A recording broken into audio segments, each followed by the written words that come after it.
My name is Missy, and if there's one thing you should know about me, it's that I've always dreamed of finding love. Love is about being seen, the kind of attention that makes you feel special. But that's never been me. They say love finds you when you least expect it. I never believed that. Not until it literally found me. I was getting ready for school when I heard the doorbell ring. I opened the door. No one was there. And then I saw it. A mysterious box wrapped in silver paper with my name written on it. I wasn't expecting any deliveries. I wasn't even sure it was safe to bring in my house. But something inside me had to know what was inside. Tucked inside the black velvet was the most beautiful diamond ring I've ever seen. The way it caught the light and sparkled made my heart skip a beat. Next to it was a small, neatly folded note. For as long as you wear this ring, true love will find you. Was this a dream come true? I slid the ring onto my finger. I didn't question it. I didn't hesitate. And somehow, the ring was a perfect fit. Immediately, I felt a sudden, unexplainable shift in the air. When I got to school, things were different. Typically, I was just lucky to get noticed if someone bumped into me in the hallway. But when I walked in today, my classmates who usually ignored me seemed thrilled to see me. Even Amanda and Daisy, the most popular mean girls, gave me compliments. Good morning, Missy. You look so cute. Missy, hi. Will you sit next to me at lunch today? I was starting to think this was some kind of prank. But then in class, Mr. Robbins, my calculus teacher who never seemed to pass me no matter what I did, complimented my homework. Everyone could learn a thing or two from Missy. She's the only one who turns in fantastic work. By lunchtime, it was like people were fighting to sit near me. I had never gotten this kind of attention in my life. Girls kept trying to take selfies with me to post on social media, and boys kept throwing me looks of interest. Some even came over to chat me up. Even the nerdy, antisocial guy from my chemistry class, Gordy, came up to me after volleyball practice. And he never talks to anyone. Hey, it's Missy, right? You're really good at volleyball. I wondered if anyone at school had ever even heard his voice up until now. Were you watching me? Oh, yeah. Do you want to be my girlfriend? No. He just asked me what my name was, and now he was asking me to be his girlfriend? Who does that? My mind was racing. It was like I was totally invisible before. And all of a sudden, I was getting attention from everyone. Well, not everyone. The one person who I'd hoped would notice me, Jake, still walked by me like I didn't exist. I'd had a crush on Jake for, like, forever. When I read that note this morning, I thought Jake and maybe he would, I don't know. I thought this ring was supposed to bring me true love and that it would be with Jake. When I got home, my phone was ringing and buzzing off the hook with calls, text messages, new likes, and followers on social media. I didn't even recognize most of the numbers. That's when I wondered, was all of this from the ring? I took it off, and suddenly the call stopped. Interesting. Well, at least this way I could focus on my homework. The next morning, I realized I totally overslept and went to school in a mad rush. And when I got there, I was suddenly invisible again. No one talked to me, not even Gordy. None of my new friends paid me any mind. What changed? I realized I'd forgotten the ring at home in my rush to get to school. I was a ghost in the hallways, and that lack of attention was causing panic to creep over me. I didn't like being invisible again. Once I got home, I'd shove that ring back on and never take it off again. I wanted that feeling again. Needed to be seen. The next day at school, with the ring on, I had everyone's attention again. And it felt good. Really good. For the next few days, I was learning what it meant to be this new version of myself. The new Missy was confident, fearless.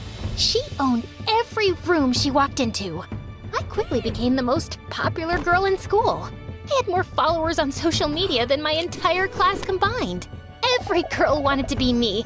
Every guy wanted to date me. And lots of them tried. I flirted aimlessly with a lot of them for fun. But others that tried I couldn't believe they would even shoot their shot with me. Hi, Missy. Do you want to be partners in the chem lab today? Ew, no, she doesn't. Why would someone like her ever even speak to you? Right? Like, get a clue. He's such a loser. Really? The only guy that stood a chance with me was Jake. And he still really hadn't paid me the mind that other people had. Just then, I saw Jake at his locker. Maybe I just needed to try a little harder. Give him a nudge. I'd hit him with the move that had the other boys following me around like puppies. I walked towards him, and as I passed him, I flipped my hair and talked to him over my shoulder. Hey, Jake. Wicked shirt. Oh, thanks. Nothing. Barely even a reaction. How come everyone was obsessed with me except Jake? Clearly, either the ring didn't work on Jake, or he just wasn't my true love. I walked into chemistry sulking from my bruised ego. Seeing the line of boys hoping to be my lab partner didn't even help. I was still in my pity party when a deep voice with the hottest accent pulled me straight out of it. Don't even bother asking her, boys. She's mine. Timothy. He had just moved to the country a few months ago. Even though he kept to himself and barely interacted with anyone, he was shrouded with new kid mystique.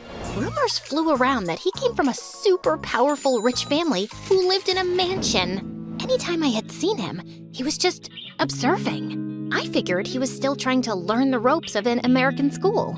And now, here he was, claiming me. The boys grumbled and laughed, while Timothy slid into the empty seat beside me like he'd always belonged there. He set down his books with a smooth ease, giving me a lopsided smirk. Wow, possessive much? I prefer efficient. You don't even know if I want to be your partner. Don't you? Before I could even respond, our teacher told us to begin. We put on our gloves and got to work. Timothy handled the assignment like he was a craftsman, and chemistry was his craft. Everything was done with precision and impressive control. Every so often, I would catch him glancing at me. So, you do this often? Mix potentially dangerous substances in your free time? Only when necessary. Where are you from, anyway? You mean before I arrived here? Well, yeah. Europe. Well, that's specific. The liquid in our beaker shifted from deep blue to bright pink, signaling the reaction was complete. I scribbled down the results. When I looked up, he was looking at me intently. You stare a lot. Well, there's a lot of beauty to stare at. Okay, that worked. Now that we've found each other, you should let me take you out. Now that we found each other, the note had said true love would find you. And here Timothy was. Maybe this was it. Okay, yes. Timothy smiled, looking as if he'd just won something. After class, we walked to lunch together, arm in arm. If I thought I had attention before, this was next level. Everyone, and I mean everyone, was talking about how Missy and the new hot European guy were together. The next morning, I walked into school to find a perfect red rose taped to my locker with a note for my beautiful Missy, thinking of you always, Tim. It was so sweet, the kind of thing I had always dreamed of someone doing for me. He carried my books to class and even paid for my lunch every day. I felt a flutter in my chest, a tiny voice whispering, "This is real. This is good." I was starting to feel something for him. For the next few weeks, it was like Tim and I owned the school, and I loved the feeling. Some people worshipped us, while others were so envious of our relationship. And I loved that even more. Old Missy might have wanted Jake, but new Missy deserved something bigger, like a bunch of friends and attention, and someone rich and cool who's obsessed with her, like Tim. The best part was Timothy's access to the most luxurious things. It meant I had access to those things. One day, Timothy took a group of friends to the Larkwood Club, a super private and elite social beach club with a crazy membership fee. As I stood there tanning in the sun and being the center of attention, a waiter in a crisp white shirt approached. Jake. Finally. I'll have a lemonade, fresh squeezed, not that canned garbage. same. And make it fast, yeah? Jake nodded, jotting down the order, but didn't say a word. That apathy, like he wasn't even paying attention, it bothered me a lot. You got that? Make it fast or no tip. We've waited long enough. Chop chop. Jake's jaw tensed, but he just gave a short nod before hurrying off. Amanda and Daisy looked at me, and then we all burst out laughing. Just then, I caught a glimpse of my reflection in the sleek glass building. The girl who was staring back at me was standing next to girls who had always made her feel small. And now, I was one of them, behaving just the way they did. It made my stomach twist. I tried to turn my attention back to the group and Timothy, who was staring at me with a huge grin on his face, but that feeling was hard to shake. Who was I becoming? Over the next few weeks, the more time Timothy and I spent together, the more I realized that we didn't have much in common. He didn't watch movies or listen to music. He never laughed at my jokes. He never talked about his childhood or his friends or past or what he wanted to do in the future. Every conversation somehow circled back to how perfect we were together. Maybe it was true. Opposites attract, right? And anytime we were apart, the feeling that something was wrong would start weighing heavily on me. Then as soon as I was with him, I felt like I could breathe again. It had to be right. It all took a turn when I went over to Tim's house for the first time.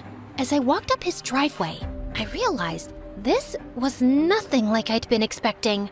The house was a mansion, but it was old and creepy, the kind kids dare each other to walk past on Halloween. When I lifted my hand to knock, the door creaked open all on its own. There in the shadows stood Tim, grinning. Missy, come on in. I forced a smile and stepped inside.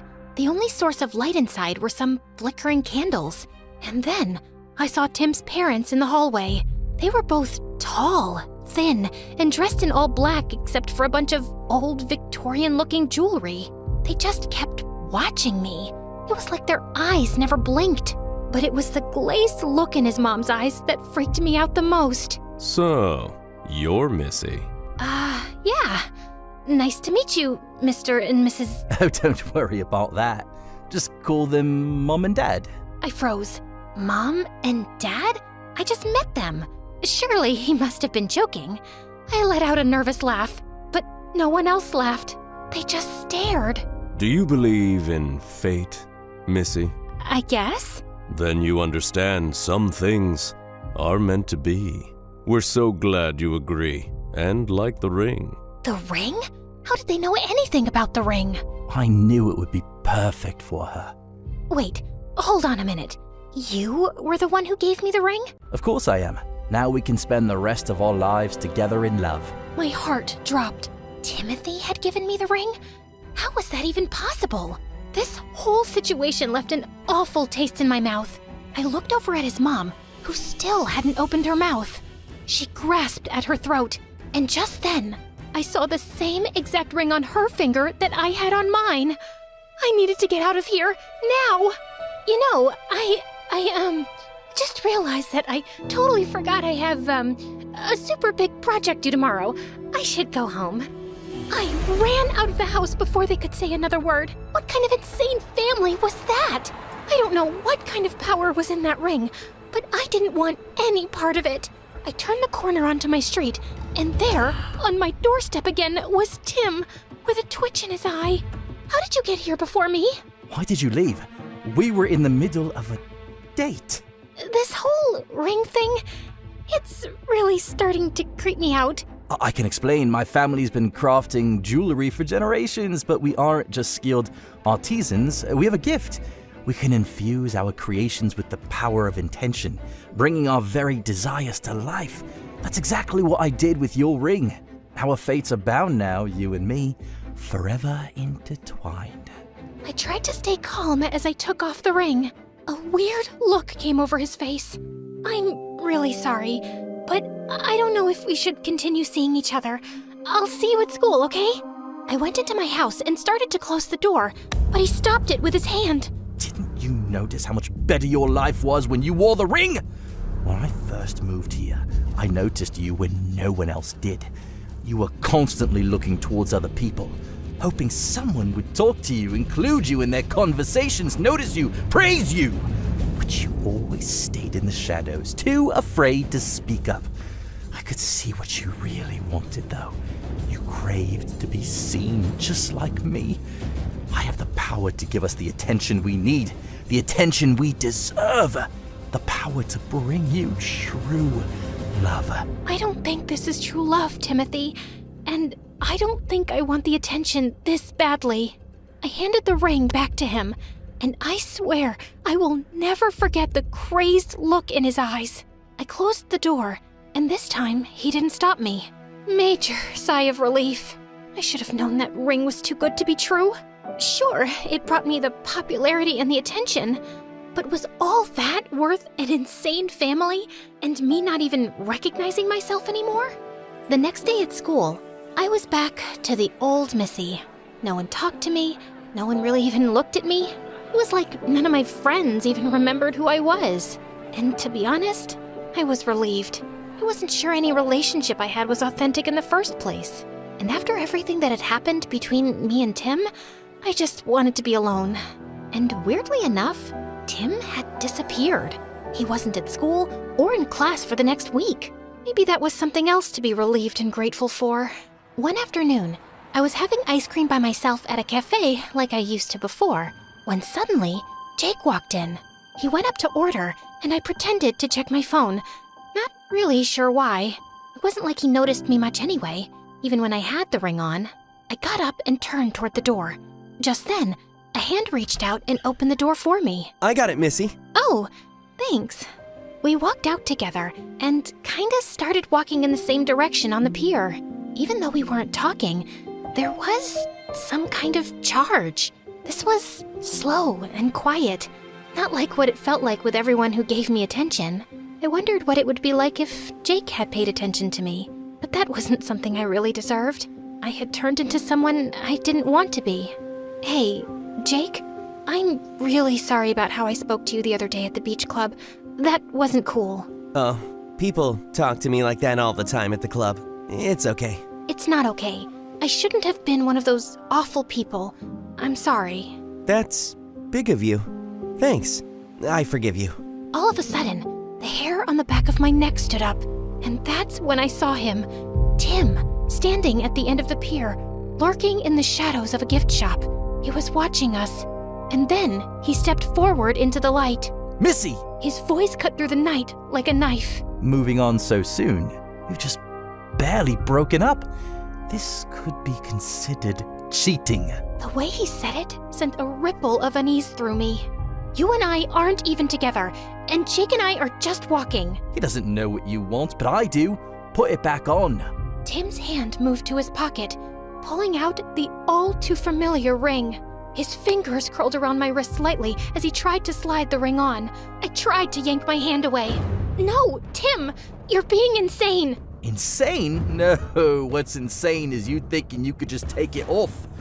That you can pretend none of this ever happened. His grip tightened, not painfully, but firm. Let her go. Jake's voice was steady, but there was an edge to it. He stepped between us. Timothy let out a slow exhale, like he was disappointed. His eyes flicked to Jake. Something dark flashed behind them. You were never supposed to be here. No, Tim. You're the one who was never supposed to be here.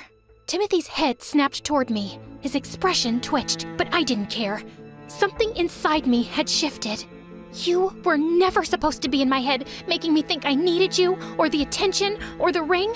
Maybe I thought I needed people looking at me, talking about me, wanting me. But none of it was real.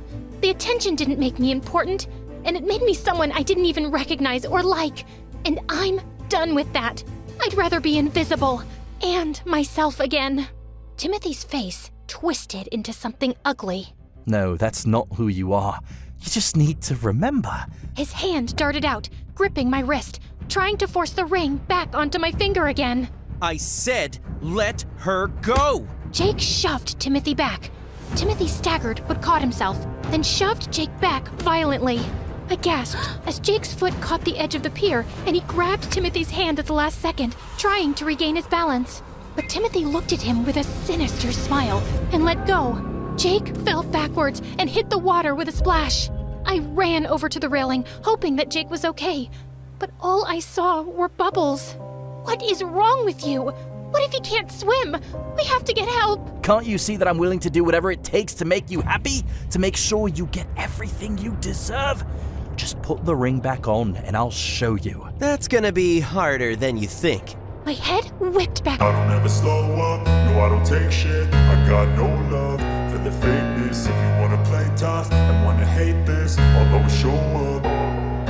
I don't ever slow up, no I don't take shit. I got no love for the fakeness. If you wanna play tough and wanna hate this, I'll always show up and make a statement. I don't ever slow up, no I don't take shit. I got no love for the fakeness. If you wanna play tough and wanna hate this, I'll always show up and make a statement. Everything I do so instinctive and so passionate. Every word I move so descriptive like an adjective. I got a vendetta against people who patented being negative when you should be getting after it.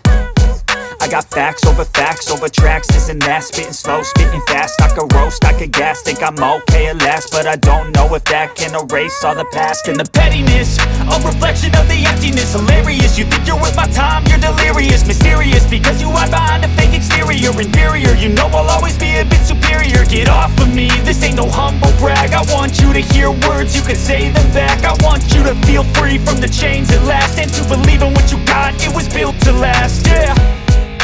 Now that I've been put through hell, I never got anyone's help. I had to do it all myself. I don't ever slow up, no I don't take On Jake, we contacted the police and went with the officers to his mansion. The officers knocked for a while, and finally Timothy's parents appeared, completely poised and calm. We're looking for Timothy. There's been an incident. Timothy's mother just looked at us with those glazed eyes, and his father politely smiled. Timothy? Oh, I'm afraid you must be mistaken. We do have a son, but he doesn't live here.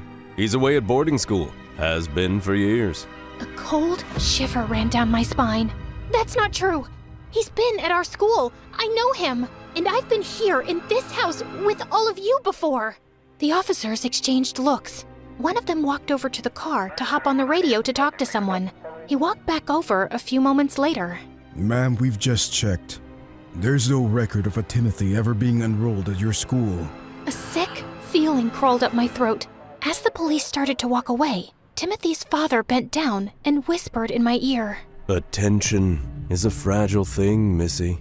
The moment it shifts away, it's like you were never there at all. Back at school, it was like Timothy had never existed in the first place. But Jake and I knew the truth. And sometimes I felt it, that prickling on my neck, the weight of unseen eyes, like Timothy was still watching. When suddenly, I saw a bunch of kids running toward me. I froze, stunned. But they rushed right past me without even looking. Confused, I turned around, and that's when I saw her. A girl standing in the middle of the crowd, all eyes on her. And just then, I saw it. The exact same ring on her finger that I once wore.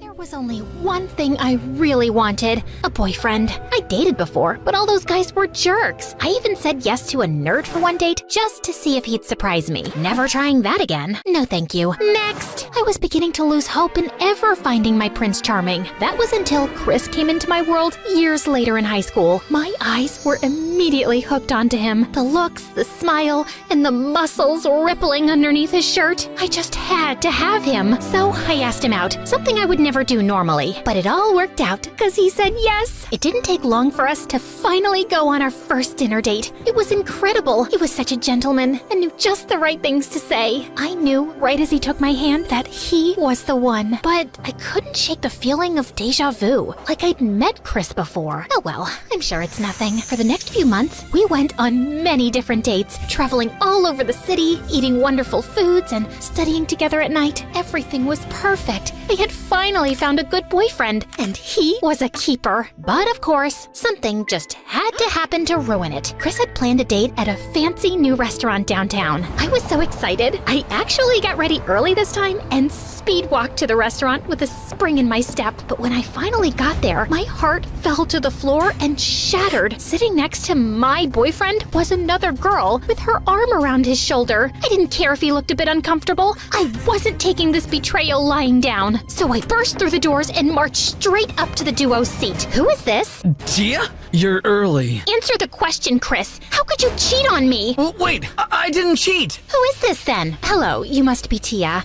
I've been looking forward to meeting you. I'm Chris's big sister. The name's Vecta. The girl's cheeky smirk nearly made me get physical, but her last words registered just in time. Sister? Yep. I wanted to see who claimed my brother's heart and changed him so much. You see, I'm very interested because Chris and I are very close. That's funny because he never mentioned you. I thought I'd introduce you two when the time was right, but since Vecta is here, I guess there's no time like the present. Well, nice to meet you. But we are supposed to be on a date.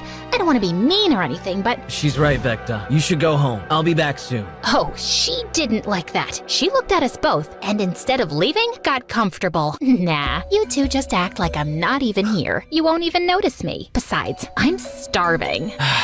Fine. Fine? It wasn't fine with me, but she was a sister, and it was just one evening. How hard would it be to get through it? Turns out, really hard. She kept interrupting non-stop. Oh, Chris, I have this really funny story to tell you.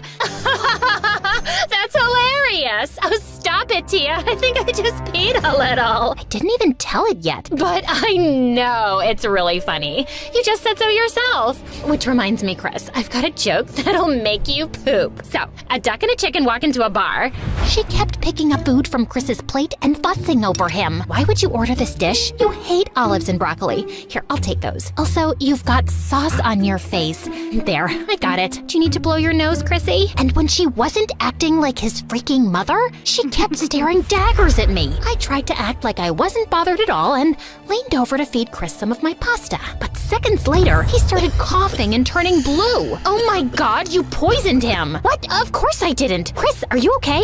Say something. He can't, you moron. His tongue is swollen. What is in that pasta? Blueberries, kiwis, dandelion tea, rosehip oil, Diet Coke? No. Honey, oysters, anchovies. Yes, it has anchovies. Don't you know anything about him at all? And with that, she quickly reached into her bag, pulled out an EpiPen, and stabbed him with it in the thigh. He gasped and coughed some more, but he could finally breathe. What would you do without me, bro? The date ended after that, thankfully. And as I went home, I hoped it was the last I'd ever see of her. But for the next 2 months, it was the same. No matter where we went and what we did, Vecta was there to ruin it. Chris just couldn't seem to shake her off and would let her stay. And she kept making it obvious that she disapproved of me greatly. I'd catch her staring at me with disdain, like I wasn't worthy of him or something. It didn't feel like the frustrations of some jealous ex, thank God. But it was something serious, enough to squeeze herself in on our dates and annoy me while wearing the most outlandish cosplay outfits and hairstyles. So childish. It was even affecting Chris. He had been looking more downcast lately. It came to a head when he actually decided to hang out with Vecta over me for a day. What? Look, she's my sister, and I have been neglecting her recently. But what about our date today? She would just crash it as usual. I promise we'll hang out this weekend, just the two of us. He kissed me on the cheek and then left me devastated and confused. That night in bed, I stayed up pounding my pillow, imagining it was Vecta's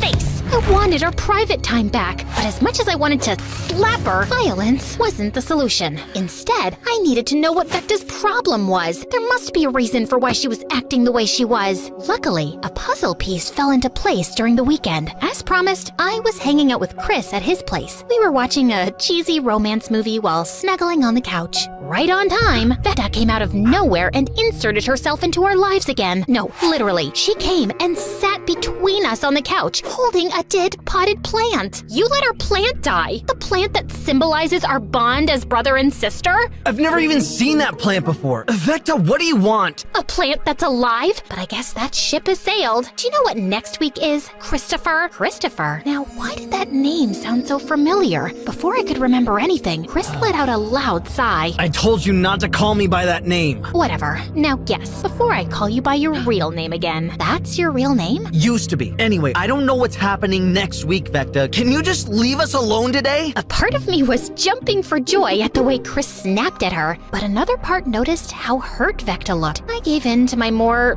merciful half. What's happening next week, Vecta?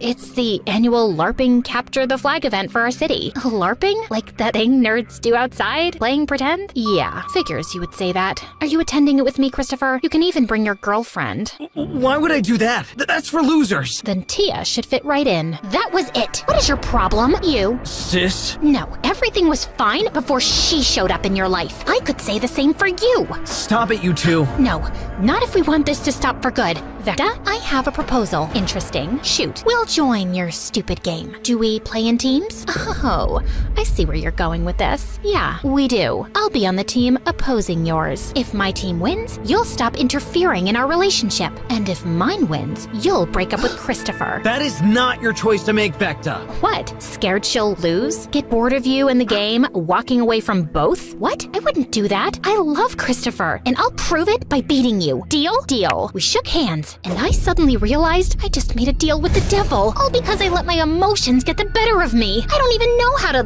LARP. But there was no backing down now. My relationship was on the line. Before this is over, I'm going to remind my brother of who he really is, all while kicking you to the curb where you belong. Good luck. You're gonna need it. Vecta left, and I slumped down on the couch. What did I just sign myself up for? Chris sighed before looking at me with determination. If we're going to do this, then I'll have to train you. You know how to LARP? Of course not. I just picked up some things from my sister. If you say so. Where do we start? Conditioning. Say what? Chris was not joking. I was put through actual exercises and drills like I was preparing for the army. I was seconds away from giving up, but I refused to lose to Vecta. So I pushed on. And you know what? I'm glad I kept at it. Sure, the conditioning was terrible, but once I was actually playing the game, it felt like I was in another world. It was magical and so different from anything I was used to. But what really made it all worth it was Chris. He was really enjoying himself. That and his immense knowledge on LARPing made it clear he had played before, although he refused to admit it. I hadn't seen him smile like this since ever, really. And if he was happy, I was happy. Eventually, the weekend came, and it was finally time for the event. And when we arrived at the venue, oh my god, there were at least 200 people here. They had even built small buildings and tents, and the large space with a nice forest surrounding us made it even more picturesque. Before I could really appreciate the beauty, Vecta came running up to Chris. Christopher, you really came. Of course, we both did. Hello. Oh yeah, I almost forgot about you. Are you sure she won't slow you down? I'd hate for you to lose because of a handicap. Hey. No worries, she's a natural. She even started to like it. She did? Yep, this isn't so bad. I'm sure she's just faking it. I'll prove it by winning this thing. Before Chris could say anything, Vecta fled into the crowd. She really doesn't trust me, huh? I'm sorry. No need to apologize. She's just a... No, she's lonely, okay? Please don't hate her for this. It's my fault anyway. Before I could dig further, a horn echoed throughout the field. It was almost time. The two teams, red and green, got into position. The two flags were placed in their proper bases. Finally, the next horn signaled the start of battle. I kept close to Chris. Despite the training, this was still nerve-wracking. The worst part was the mages in the teams pretending to react to their own foam ball spells. It was a struggle at first, but eventually I got used to it and started having fun. I could tell Chris was having a blast too, even more so when he noticed I was having fun too. Eventually, our squad was closing in on the enemy camp. Our leader suggested a pincer attack. Chris was on the other attack squad, which nearly caused me to panic, but a comforting hand to the shoulder later, I calmed down. So we split up and went deeper into the forest. And this is where things got bad. One by one, my squad was picked off by some archer in the woods. It didn't take long for me to be the last one standing. That's when the culprit revealed herself. I'm surprised you lasted this long. Vecta, of course. I should have known. We stared each other down before Vecta threw down her bow and drew her foam sword and shield. Let's make a new deal. The first one to get a hit wins. Same conditions from before apply. I drew my own sword and shield. Fine. Good. prepare for failure. Wasting no time, Vecta charged at me as if this was a life and death battle, and I responded in kind. I wasn't losing my relationship with Chris. We clashed repeatedly, trading blows on our shields, unable to get a body shot. Shockingly, I was holding my own. Chris had taught me well. I dodged an attack to my leg and asked the burning question in my head. What is your problem with me dating Chris? Shouldn't you be happy for him? Now that really got her mad, and she was lashing out even harder. You seriously haven't figured it out? Of course not. Why would someone like you remember some poor, nerdy boy who bravely asked the popular girl out? Huh? Suddenly, it all fell into place. Chris was Christopher, the nerdy boy I had turned down all those years ago. Christopher used to be a big nerd just like me, and we were always super close, but he decided to abandon who he is to become the kind of guy you'd want, a typical Prince Charming. I barely even recognize him now. I felt ashamed of how I hadn't even given Christopher a chance before. I judged him by his appearance before I even got to know how sweet and amazing he was, but I knew that now, and I liked everything about him, nerdy side and all. I wasn't so shallow anymore. With renewed determination, I took advantage of Vecta's rash attacks and finally got a hit on her side, and she lost. She was about to break down into tears, but before that could happen, I hugged her. I get why you hate me, Vecta, and I'm sorry for turning him down like that before. Your brother is a great guy, and I would never want to change him. Are you serious? Yeah, I love him after all. For the first time, I actually saw Vecta give me a genuine smile. I gladly returned it. Just then, the horn blew, signaling someone had won. We ran back to the team's base, and the sight brought another smile to our faces. Christopher was being carried by his team while holding the green flag, and the smile he wore melted my heart. We won! My brother is something special, huh? He sure is. I was never exactly the most popular girl in school. Well, at least not for the right reason. My sister Lenore and I grew up with parents who were the very definition of a weird goth couple. You know, the usual. Dressing like Victorian gravediggers, feeding ravens in the park, and that one time my mom pranked the dentist with her fake vampire fangs. Yeah, typical parent stuff. But believe it or not, my parents aren't my biggest problem. They're actually the best, most supportive parents anyone could hope for. Yes, we get stares and whispers when we go out in public together, but we didn't care. We were living our best lives. That is, until Lenore and I started elementary school. We were dressed in our usual goth attire, black clothes, black shoes, and black backpacks. My pet spider Sam even snuck into my pocket. The moment our parents dropped us off, the other kids started laughing at us and saying mean things. Hey, look! Twin freaks! Is your mom a vampire? Is your dad Frankenstein? Lenore was so embarrassed that she ran off and hid in the bushes. Leave me alone, you jerks! I tried to shove one of the mean kids out of my way, but he didn't budge. Just then, Sam crawled out of my pocket and jumped on the kid's face. The kid ran crying and screaming like a maniac. The principal found out, and I was suspended for 2 weeks. That night, Lenore begged Mom and Dad for new clothes. She threw a huge tantrum and refused to eat. When that didn't work, she blasted pop music and ran around the house dressed like a clown. That music, it's so happy. It's melting my brain. All those colors in that clown costume are burning my eyes. Please, make it stop. By the next morning, Lenore got her way. Mom and Dad bought her a brand new wardrobe. When my suspension was over, I went back to school. And to my surprise, Lenore was the most popular and best-dressed girl in school. During lunch, I tried to sit next to her, but this girl named Stella looked at me like I had 3 heads. What are you doing, creepy crawly? You can't sit here. No weirdos allowed. I looked over at Lenore, and she just shrugged. You heard her. Go sit somewhere else. As the years passed, Lenore and her BFF Stella became more and more popular. By the time we reached high school, they were captains of the cheerleading team. They had the best grades in our class, and all the boys wanted to date them. They were perfect, and I was a disaster. I did want to make friends, but I could just never get it right. Like for my 14th birthday, I planned a huge birthday party and invited my whole class. I had a spooky birthday theme, of course, which I was sure everyone would love. But just as the kids were done singing happy birthday, I opened the closet and a dozen bats flew all around the room. And maybe acted like they were attacking the kids. Everyone started screaming and running around in a panic, and then they left. And the next day at school, the kids whispered behind my back and refused to talk to me. But it was fine. I didn't need those jerks. I still had Sam. Yeah, the tarantula. Jeez, why is everyone so scared of these beautiful creatures? But even though hanging out with Sam was fun, I got lonely sometimes. I never imagined that my life could become an even bigger mess than it already was. But, fate had something in store for me. On Valentine's Day, I walked down the hallway during recess to find a dozen boys surrounding Stella and Lenore in the hallway with gifts and flowers. Please go out with me, Stella. I'll buy you a Ferrari.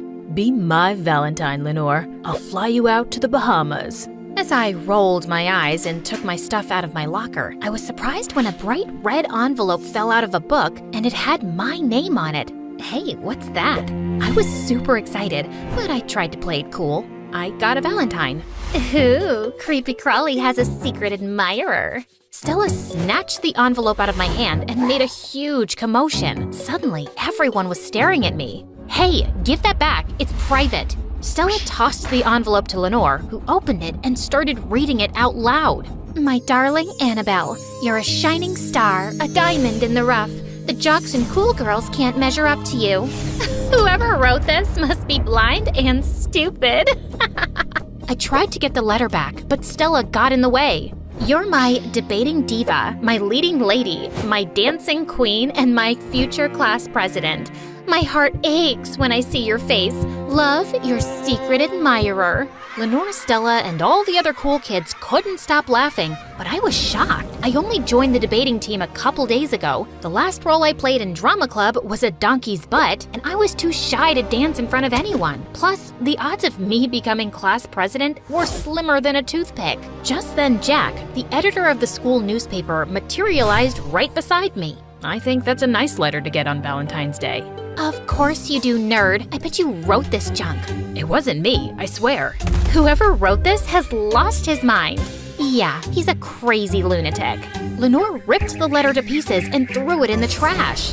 That was mine, you witch! You're so stupid, Annabelle. You don't really have a secret admirer. Someone's just pulling your leg, you dummy. Lenore was probably right. It was a stupid joke.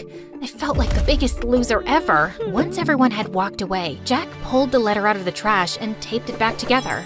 Ignore them. I think your secret admirer is real. Maybe I can help you find him. Jack spent the rest of the day asking me a ton of questions about every boy I'd ever spoken to or sat next to in class. He even came home to continue with his questions. Jack was annoying at first, but it felt kinda nice to have someone taking an interest in me. I'm positive he's a member of the drama club or the debate team. All you have to do is lure him out. How am I supposed to do that? Simple. If you suspect someone, you'll wink at him and smile, like this. Jack started doing something really weird and twitchy with his face. Just then, Lenore barged into my room. You idiots are still searching for that stupid secret admirer? Not real. My secret admirer isn't stupid. If you aren't going to help, you can get out. Fine, dummy, I'll help. Don't say I never did anything nice for you. Lenore spent all night teaching me how to flirt with boys. The next day, I set my plan in motion. First stop, drama club. I asked the drama teacher if I could audition for the lead role, and surprisingly, I got it. During rehearsal, I met a cute boy who seemed to be into me. When I caught him staring at me in the hallway, I grabbed Jack and pretended to laugh at a joke. Oh, Jack, you're so funny. Your arms are like marshmallows made of steel. What? That doesn't make any sense. I'm flirting with you. Play along. Oh, stop. You're too much. Drama Boy immediately swooped in and asked me out on a date, and it was pretty sweet. He read me poetry and sang to me, but he swore he didn't write the love letter. My next date was a boy from the debate team. I studied for days to earn a spot on the team, but I ended up being so good that I kept beating the team captain, and every time he saw me in the hall, he gave me the meanest looks. I think he hates me. He's just plain hard to get. One night, me and Debate Boy stayed after everyone had left to practice, and the next thing you know, we were kissing. But when I asked him if he was my secret admirer, he got annoyed and blocked my number. A day later, out of the blue, Stella's ex-boyfriend Dylan, who was the best dancer in school, invited me to a party. I didn't think it was a good idea to go, but then I remembered something. OMG, Jack, what if it's Dylan? You know, this one time Dylan came over to my house with Stella, and he accidentally walked into my room when I was dancing alone. It could be him. Yeah, your secret admirer called you a dancing queen. But what about Stella? What about her? Stella broke up with Dylan 2 years ago. She's dated 6 guys since then. I took Jack's advice and went to Dylan's party. As soon as I got there, Stella marched up to me. I heard you're trying to date my boyfriend. Isn't he your ex? He's mine and he doesn't date freaks like you. She's not a freak. I think she's unique and much cooler than you. Stella got mad and stormed off. Dylan took my hand and pulled me to the dance floor. All eyes were on us, and I got really nervous. Then Dylan whispered in my ear, "You got this, dancing queen." I was beyond excited. Dylan just quoted a line from my letter. My nerves melted away and we were dancing like superstars. The crowd cheered my name, and at the end of the night, Dylan gave me the perfect kiss. The next day, we were the talk of the school. The more time I spent with Dylan and all his friends, the more I started to realize that I'd been an outcast all this time because I'd never really tried to get to know the other kids at school. I hadn't given them much of a chance because they were different from me. They weren't bad at all, and I could make compromises and not bring Sam to school. Overnight, I became Dylan's girlfriend and even more popular than Stella and Lenore. Someone even nominated me for class president, and I actually won. Even Lenore was nicer to me now, and we'd hang out more. Life was perfect, except for Stella. Every time she saw me, she gave me death glares. She spread rumors and tried to make fun of me, but no one paid attention. My schedule got so busy that with being class president and spending time with Dylan, that I hardly had any time for Jack. Then one day, Jack caught up with me in the hallway. "So, what's the verdict? Is Dylan your secret admirer?" "Maybe. I haven't asked him yet." Then I opened my locker and found another letter in a red envelope from my secret admirer. I started to open it, but I hesitated. What if my secret admirer wasn't Dylan? Then Stella appeared out of nowhere. She snatched the envelope out of my hand and ran down the hall and right up to Dylan. "Hey, Dylan, I'm sorry to be the one to drop the bad news, but your creepy crawly girlfriend is a cheating witch." Stella showed Dylan the love letter. "Dylan, it's not what it looks like." Stella read the letter out loud. "Dearest Annabelle, I'm sorry I've been away for so long. You've kissed a handful of frogs, but that's over now. Meet me behind the bleachers after school and I'll reveal myself to you. Love, your secret admirer and one true love." Am I a frog? "That seems to be the case, dummy." "Shut up, Stella." Let's go, Annabelle. Your secret admirer's waiting. I didn't know what to do. The last thing I wanted was to break Dylan's heart. "Dylan, when you called me your dancing queen, I thought you wrote me the letter on Valentine's. I thought you were my secret admirer." Who cares about some stupid letters? You already have me. Dylan was right, and he was sweet, but he wasn't my true love. I'm sorry, Dylan. I just need to know who it is. I really care about you, Annabelle, and I wish you'd change your mind. But if you don't feel the same way about me, then you should go. I thanked Dylan and gave him a kiss on his cheek. Then I snatched the letter out of Stella's hand and ran.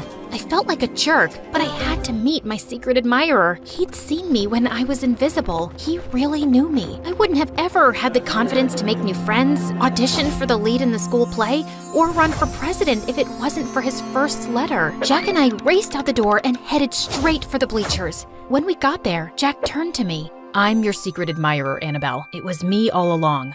Jack leaned in to kiss me, but something didn't seem right. I didn't feel any butterflies. In fact, I felt pissed. What? You've been lying to me this whole time? If you liked me and sent me the first letter, why did you make me go after the other boys? No, it was just a little game. I wanted you to see the garbage out there to realize we're perfect for each other.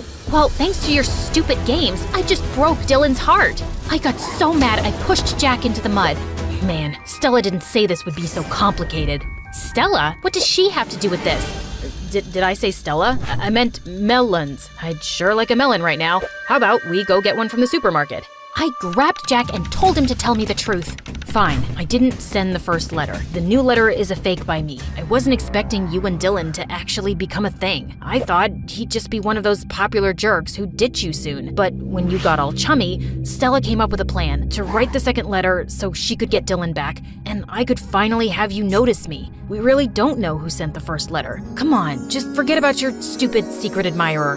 I couldn't believe it. I ripped up the letter and threw it in Jack's face. My secret admirer isn't stupid. He's a dumb cow who's too embarrassed to show his face. Or maybe he's not even real. He's just a joke, like you. I punched him, ran straight home, threw myself on the bed, and cried into my pillow. Hey, what's up, creepy crawly? What do you want, Lenore? I heard about what happened with Stella and Jack. I'm really sorry. You were right all along. I don't have a secret admirer. The whole thing was just a joke, and I was too dumb to see it.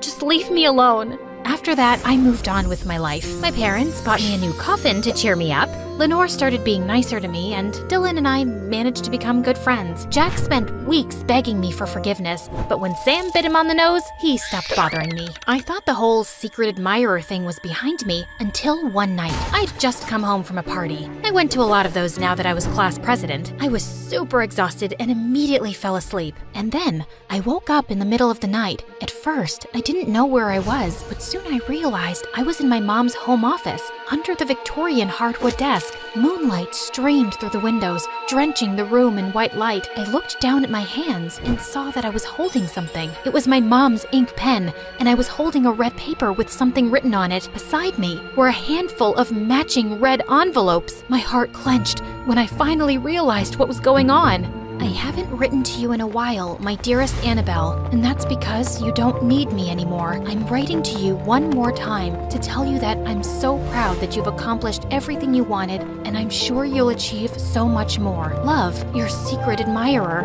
It wasn't my handwriting, not exactly, but I knew it was written by me to me. I knew I had a habit of sleepwalking and scribbling things on walls as a kid. I guess that had returned. I'd written that first letter to myself in my sleep. I was my mysterious secret admirer all along. Weird or not, I'd found my greatest cheerleader. Gained confidence, made friends, become class president? Nice going, me. I rolled the letter into a ball and threw it in the trash can. Finally, it was over. Oh yeah, one more thing. You have to promise not to tell anyone. Pinky swear and cross your heart. It's our little secret. Shh. When I was in the 3rd grade, Mom was convinced that Dad was having an affair with his pretty new secretary. So one day, she took me and my older sister Sophie to his office. Please don't steal our daddy, lady.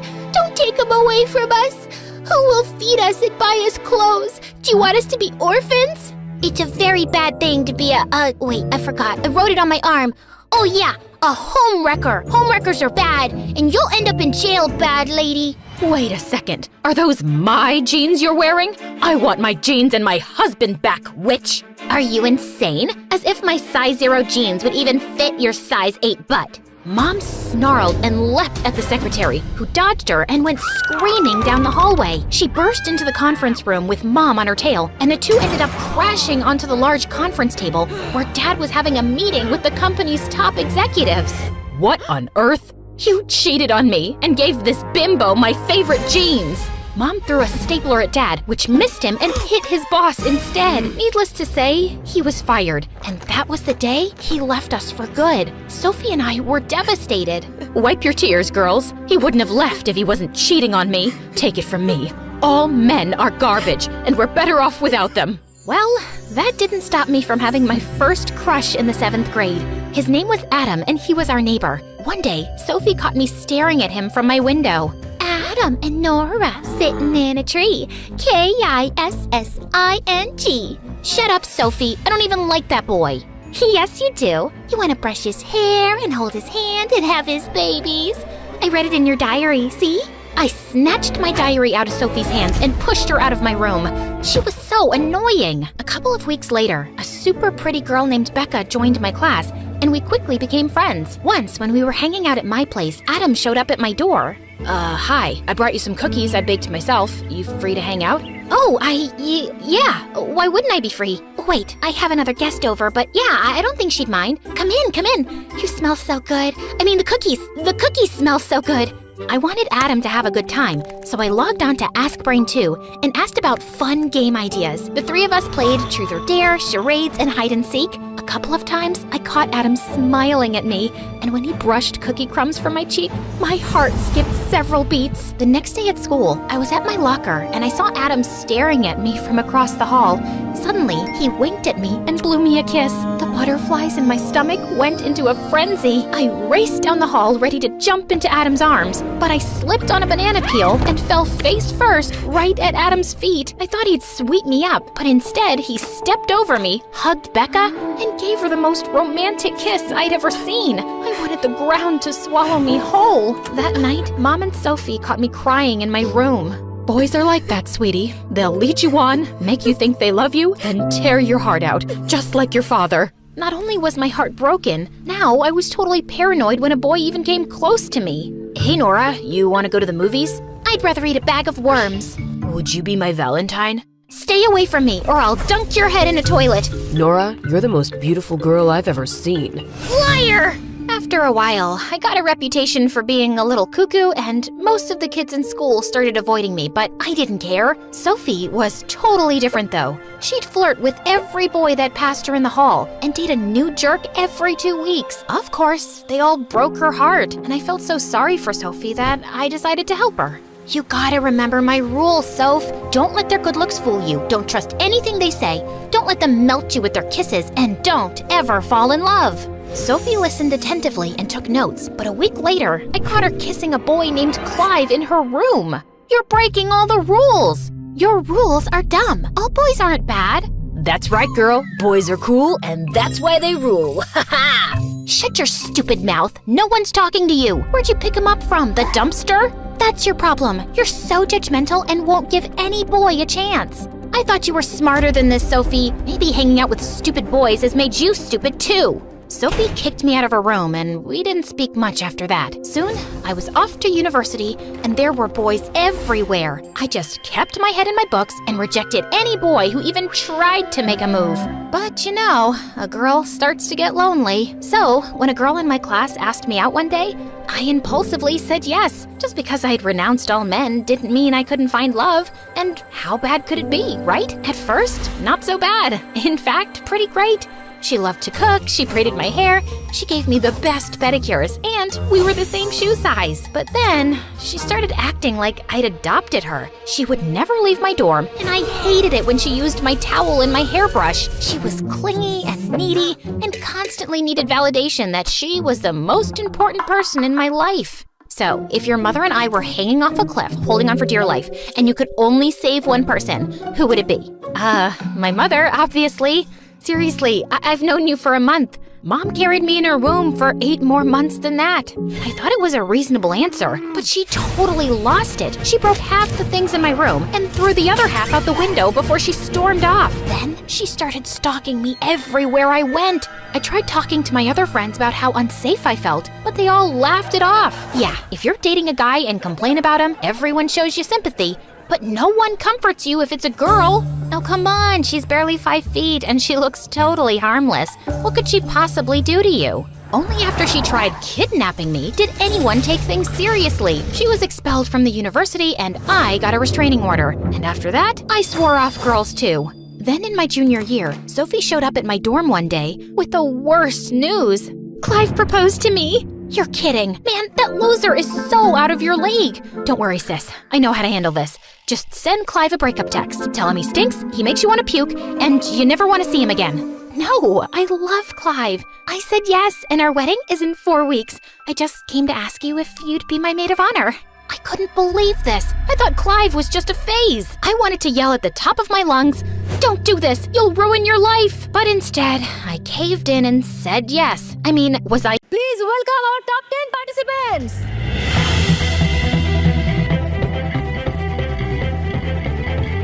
আমার মাঝে আমি সেরা রাধুনী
খিচুড়ির সাথে কোয়েল পাখি, হ্যাঁ এরকম খিচুড়িও dry, কোয়েল পাখিটাও dry.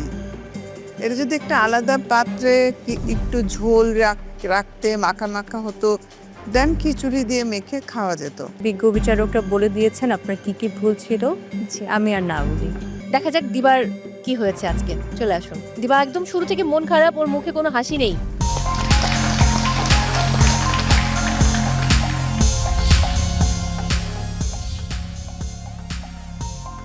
ভুনা খিচুড়ির সাথে কোয়েল পাখি ছিল, এটা ভুনার চেষ্টা করেছি। গাজর দিয়ে চাল দিয়ে একটা নারকেলের দুধ মিক্স করে পায়েস করার চেষ্টা করেছি।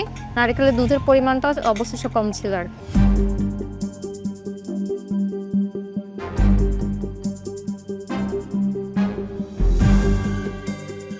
ডু ইউ ফিল যে এটা অ্যাপিটাইজিং হয়েছে, দেখতে ভালো লাগছে? না, বাট আমার কাছে ইনাফ ইনগ্রিডিয়েন্টস ছিল না। তুমি দুটো ডিম দিয়ে পিঠা বানাতে, এই গাজরের এইটা তো হয়নি কিছু। আমি যেটা বানাতে চেয়েছিলাম ওটাতে 3টা ডিম লাগতো, এই জন্য আমি অল্প বানাতে আমি মানে ডোতে একটা লাগতো আর ফিলিংয়ে 2টা লাগতো আর কি। ও আচ্ছা, তো আমি করেছি, কিন্তু যখন হয়নি তখন আমি এটা বাদ দিয়ে আবার এটাতে এসেছিলাম। খিচুড়ি যেহেতু তুমি সার্ভ করেছো, খিচুড়ির সাথে কোয়েল পাখি, হ্যাঁ এরকম খিচুড়িও ড্রাই, কোয়েল পাখিটাও ড্রাই। এটা যদি একটা আলাদা পাত্রে একটু ঝোল রাখতে মাখা মাখা হতো, দেন খিচুড়ি দিয়ে মেখে খাওয়া যেত। অ্যাকচুয়ালি দিবা এই পর্যন্ত যত ভালো ভালো ডিশ আমাদের প্রেজেন্ট করেছে, আজকের ডিশটা সেরকম হয়নি। থ্যাংক ইউ, আরেকজনের বাস্কেট নিয়ে কাজ করেছো। দিবা গুড ট্রাই। অন্যের বাস্কেটে যা পেয়েছেন, আপনার ভাগ্যে যা ছিল তা দিয়ে ট্রাই করেছেন। বাকি বিজ্ঞ বিচারকরা বলে দিয়েছেন আপনার কি কি ভুল ছিল, আমি আর না বলি। Thank you. খিচুড়িটা ড্রাই, বাট আমার কাছে কোয়েলটা অনেক মজা লেগেছে। আমি কোয়েল এমনিও পছন্দ করি। আই ওয়াজ থিঙ্কিং যে আপনি ফ্লেভার্সগুলো আনতে পারবেন নাকি। It is actually pretty good. আলাদা যদি দিতেন তাহলে আলাদা দিলে হয়তো বা আরও ভালো লাগতো। আই উইশ এটা আরেকটু গ্রেভি থাকতো, বাট এমনি কোল cooked perfectly and taste also really good. I would have done the presentation different, but যা ছিল সেটা দিয়ে প্রেজেন্ট করতে হয়েছে আজকে। I can overlook that. এটা আই ক্যান নট ওভারলুক। এটা খেতেও খুব একটা মজা না, অ্যান্ড দেখতে একদমই ভালো হয়নি। আজকে কস্টিং ঠিক আছে, লেটস সি কি হয়। Thank you. থ্যাংক ইউ দিবা। এই কোয়েল পাখি মাংসগুলো রেখে দেবেন, আমি আসছি একটু পরে।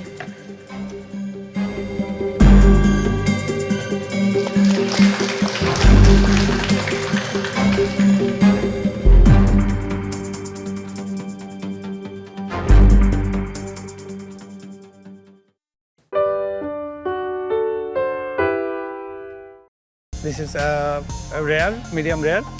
আর হচ্ছে আমি মেস পটেটো করেছি, সাথে bell pepper cream.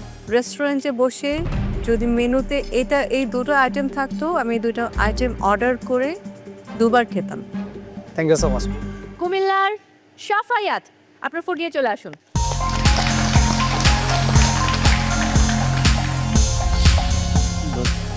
Hello do this. Beef steak করেছি। This is rare, medium rare. আর হচ্ছে আমি মেস পটেটো করেছি, সাথে bell pepper cream. Side dish হিসাবে আমি একটা সালাদ প্রেজেন্ট করেছি। এটা হচ্ছে handmade noodles and basa fish salad.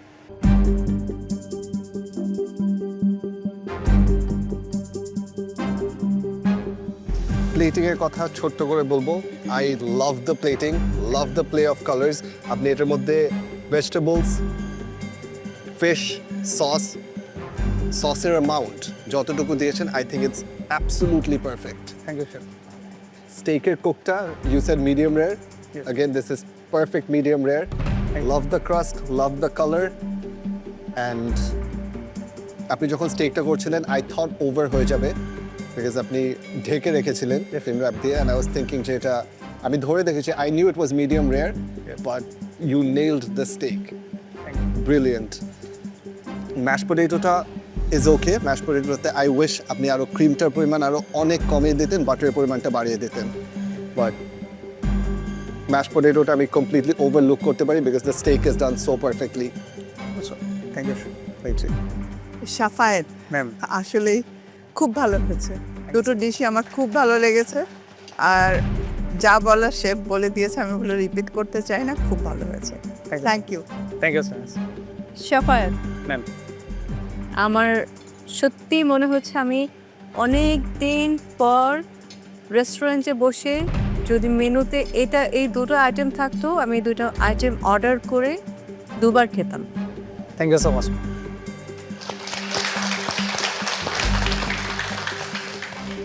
Costing Safayet ঠিকভাবে করা, অনেক নিট অ্যান্ড মানে প্রতিটা আইটেম আমি দেখতেছিলাম আপনি আসার আগে, প্রতিটা আইটেম এখানে মেনশন করা আছে। Good job on the costing, you are back. Wow. Thank you so much. Congratulations. Thank you. Safaed.